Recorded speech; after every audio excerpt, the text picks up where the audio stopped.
So reports came out yet again that Kaviduva stated the fight between Canelo Alvarez and Kovalev is possible for probably December after Kovalev take care of business versus an Anthony Yarde. She stated that it was too late to negotiate a fight with Canelo Alvarez and Kovalev because they had Anthony Yarde mandatory fight that they have to take care of. And if they step aside at this point, Kovalev will get stripped of the title and Canelo Alvarez would no longer be interested in a fight with Kovalev. So they decided to go ahead and face Anthony Yarde because that's still a big fight. And if Kovalev is able to pull that win, then they will pursue a fight with Canelo Alvarez later this year. Like I stated on my last video, Canelo Alvarez sent Sergey Kovalev an offer including a catch weight and a dehydration clause. So we all seen that coming. I mean, a blind man seen that coming. Obviously, he was finna do that. And I don't think the catch weight is the problem. Like I said before, is the fact that they have a mandatory fight with Anthony Yarde that they have to fulfill, and they've been negotiating that fight for the longest. So they got to get that out of the way. And obviously, like I said before, a fight with Anthony Yarde is not a light task at all. I mean, Anthony Yarde could easily upset Kovalev and shine on August when he do fight Kovalev. So Kovalev cannot look past Anthony Yarde. On the other hand, Canelo Alvarez is not entertaining a trilogy match with Golovkin.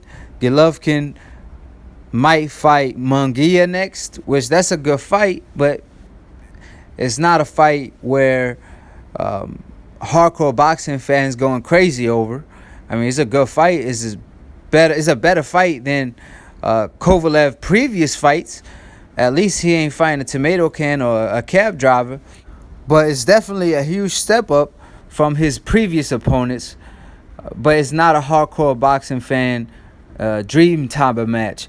So Canelo Alvarez, I could almost guarantee you he won't a tough task his next fight.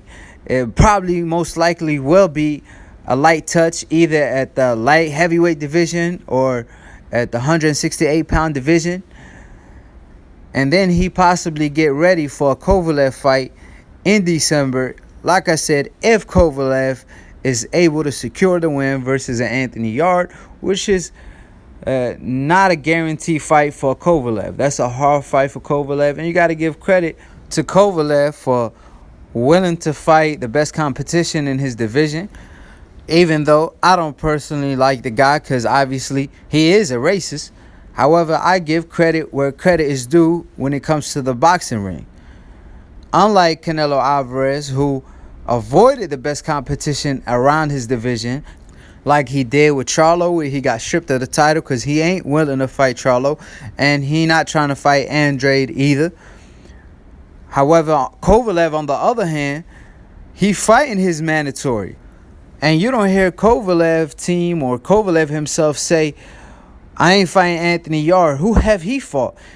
Even though Anthony Yarde haven't fought a top 10 light heavyweight yet, he's still willing to give Anthony Yarde the shot just because he is mandatory and he obligated to fight his mandatories.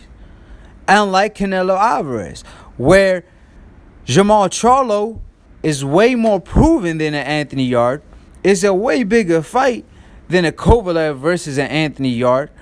But Canelo Alvarez chose to get stripped and duck Jamal Charlo yet again. And even though Jamal Charlo is a proven fighter in the game, he was a champion at 154, now he a champion at 160. He's a fighter who knocked out J-Rock Williams, who is currently the unified champion at 154. And he obviously knocked out J-Rock Williams in spectacular fashion in one of the best knockouts of this decade, period. I mean, that counter uppercut was just a beauty. So we all know what time it is when it comes to Canelo Alvarez. It was duck time. It was duck season, and he avoided a Charlo fight. But like I said, at least he fighting a Kovalev. You know, unlike Golovkin, who ducks Charlo and went on and fought a tomato can we never heard of, at least Canelo Alvarez